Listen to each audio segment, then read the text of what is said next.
You're watching Weekend at Gabe's, and I'm Weekend Gabe. This latest episode was brought to you by the good folks over at the Ghetto Flower. Use our code W@G for an exclusive 15% discount when visiting their site. Tell them I sent you. Now enjoy the show. Yo, broadcasting live to you and yours. Weekend Gabe here, holding you down on Weekend at Gabe's. We got a great show lined up for this Tuesday, April 12th, 2022. We're going to have Poochie Jackson, who is the night shift manager over at the Wiener Circle, who brings you all the colorful language that you might have seen over the weekend when Mayor Lori Lightfoot and her wife decided to stop into the Wiener Circle. We're going to chop it up with her, get the story behind that, and also a little bit of history and culture about the Wiener Circle. And then we're going to be talking with Nicole, I'm going to butcher this, but I love you, Sika Eros, who is from Overlook Media, who's going to be joining us as well, who is reinventing the way that the music blog game is. And she's based out of LA. So we're going to hopefully she brings some of that sunshine through the camera, because we definitely need it. Today was great warm weather, but the sun was not our friend today. But either way, give us a follow on these social medias at Weekend Gabe, at Weekend at Gabe's, the Real Sam Crane, and the Ghetto Flower. Speaking of the Ghetto Flower, Weekend at Gabe's is sponsored by the Ghetto Flower. Head over to the ghettoflower.com right now, and you can save 15% on all purchases of $50 or more by using our special W@G code today. And we're going to tell you why later on during the show, why that's such a good idea right around this time. Sam is joining us in the box from somewhere in an undisclosed location in New York. In New York. In New York. I could be in New York. You would have North no side, idea. Chicago. What if I actually created very identical rooms in different time zones across the country, and I just came to you from a different place every time? I think, I might be investing in that. I might go a little bit Tom Cruise Mission Impossible on that. But this is, Gabe, I got it. How many more days? Gabe's exclusive. I've got 2 weeks left in this place. I've got 2 weeks left, and that means Weekend Gabe, this is actually the very last week that our good friends who watch this show, Weekend at Gabe's, will be able to see me and Spock in this space, because, and this is another Weekend at Gabe's exclusive, next week we have Weekend at Gabe's finals week. And finals week for a college student is a stressful experience. A lot of people get all wound up tight. There's a lot of stress. Your final grade depends on it. And we thought to ourselves, let's screw the Scantrons. What we are going to do here on Weekend at Gabe is get into it with the interns and let the interns do Sam's job for 1 week. So we have two interns. And that means for the next 2 weeks, after this week is completed, after our show on Thursday night, which is also going to be fantastic, our interns will take over. They will book their own guests. They will promote their own show. They will ask their own questions, do their own research, all of that good stuff. And it's going to be interesting because, every Weekend at Gabe show has a little bit of flavor, Gabe. And I'd like to think that I contribute to that flavor even a little bit. And bringing a new energy, bringing a new, person on is gonna blend our mojo a little bit. You might not know what'll happen with news next week. It could be wild.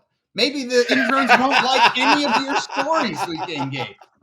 That's all right. Anything could happen, and I am excited for it. And I cannot express enough how proud I am of both of them for doing all the work that they have done over the past 3 months. 3 or 4 months now. What an incredible group of young women who have been running our social media, editing our videos, doing research, getting on the phone with us, talking to people. It's been great. How has it been for you, Gabe? Because your interns come from the one and only Columbia College. Man, they've definitely made the show a lot better, a lot more precise. I can't express my gratitude enough for them. And next week, I'm glad to put them on showcase, put them in the hot seat, and let them work and talk to artists that they're fans of, and some of them might be some classmates and peers. So it's going to be really fun. I'm really excited to see who comes on next week. So please stay in tune to that.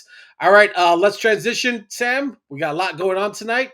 Ladies and gentlemen, it is time for your favorite news segment America's been clamoring all week to hear the latest installment of news that only Gabe cares about. Your mother doesn't care. Your father certainly doesn't care. He hasn't called since he left for milk years ago. But there's one man who cares, so the rest of us don't have to, and his name is Weekend Gabe. There you go. Let's get at it. All right, Sam, this is a time clock. This is how long I've been waiting for the album that we're about to talk about. This is how long the sands of time have passed through these glass cylinders, and we finally are getting a new Black Star album 24 years later. To my surprise, and everyone who's watching, Sam, who often refers to a lot of this old head music from the 90s, not in a very excited way, but I'm It's not all surprised he's great. excited about it. It's not Yeah, all great, Weekend Gabe, but there are certain albums that are evergreen, and anybody who works in social media understands what evergreen means. And I'm not right. a very religious person, Weekend Gabe. I don't often go to church. I don't often pray. But there is one thing I do every Sunday morning that I wake up with a hangover, and that is throw on the Black Star album because, and this is true, Black Star keeps shining, Gabe. There you go. Keep redefining. So this album dropped in 1998. There's been a lot of conversation of them doing a follow-up. They dominated the undergrounds for the late 90s, early 2000s with solo releases from Yasin Bey, Talib Kweli. Kanye was doing beats for them at one point in the early 2000s, early young Kanye. The follow-up never happened. Finally, we got an announcement in 2018 that it was forthcoming. Of course, nothing happens. But now, May 3rd is the drop date of the new Black Star album. And it is going to be exclusively released on, wait for it, Luminary, where their podcast is released at. So I have a lot of issues with this. One, that the album has been described as a record of just sort of organically coming together, some freestyling, some just working through the process. We don't know if these records are 4 or 3 years ago. Madlib is producing it, which is always a good thing, right? I'm not mad at that. Absolutely. Everybody loves Madlib. But I think this is just one of those. It's 20 years too late for me.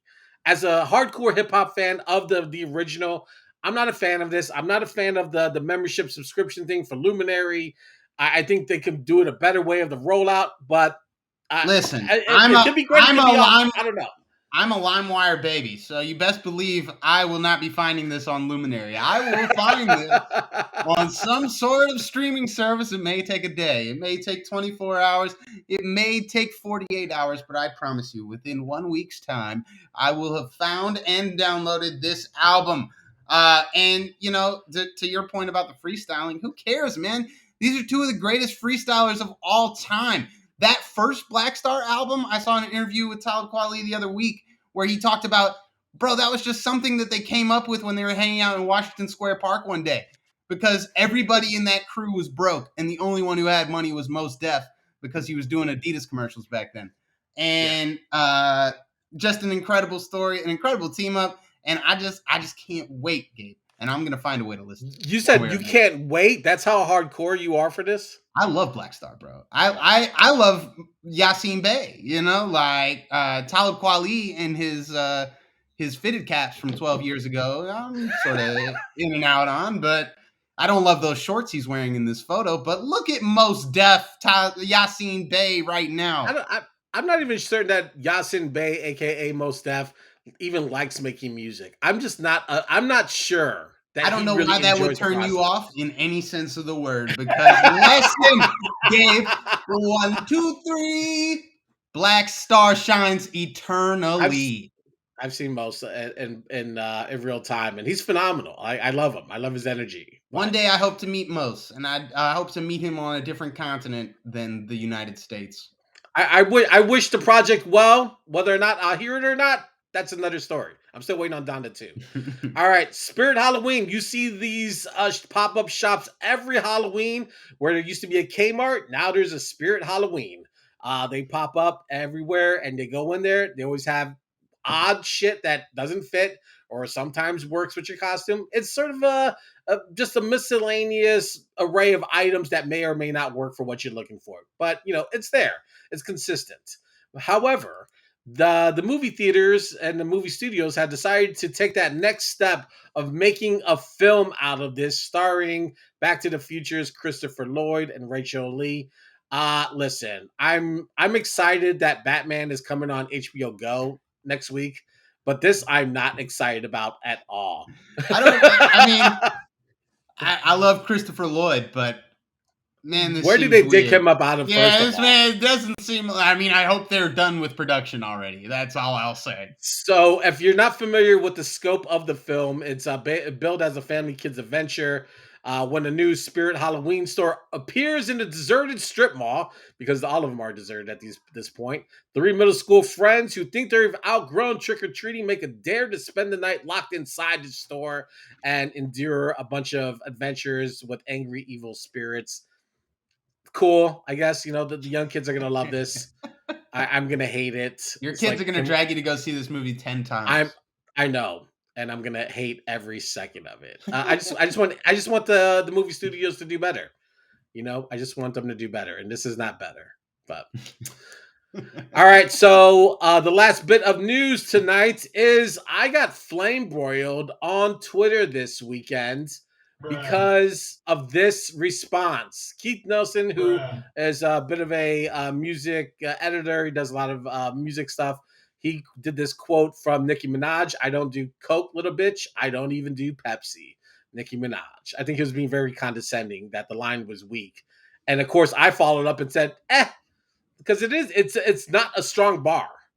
It's really trash. It's not good. Weekend Gabe, for everybody out there, is not aware that there are two people you don't come at on Twitter.com. Number one is Beyonce. You do not want the Beehive.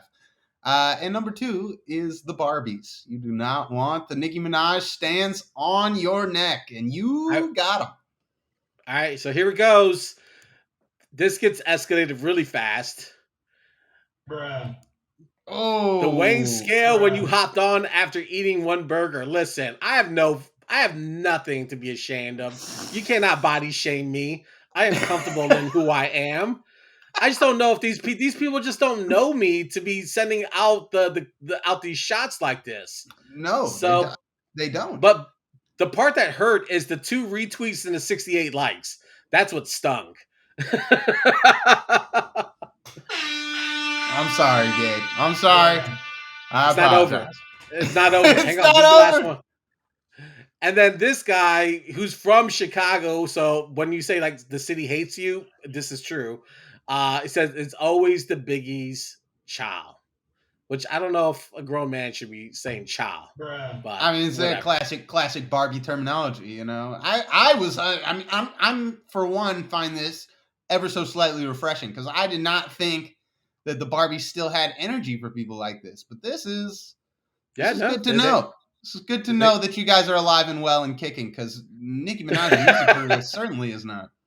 No, they came out full guns blazing, man. Good for them, right? But my ego is intact. My confidence is solid. They will not shake me, and we're gonna keep going strong. All right. Oh, and this was the deal breaker right there. Yeah, lose weight. Oh man! All right. Yeah. That's our news on this Tuesday, April 12th, 2022. Thank you for watching the latest episode of Weekend at Games on YouTube, brought to you by the Ghetto Flower. Make sure to also click on the links in the description for more information to our guests and access to exclusive new music from the Ghetto Flower and so much more. Make sure to also like and subscribe to the show, and also continue to share, support, and show love by clicking on any of the links surrounding my head. Thanks for watching.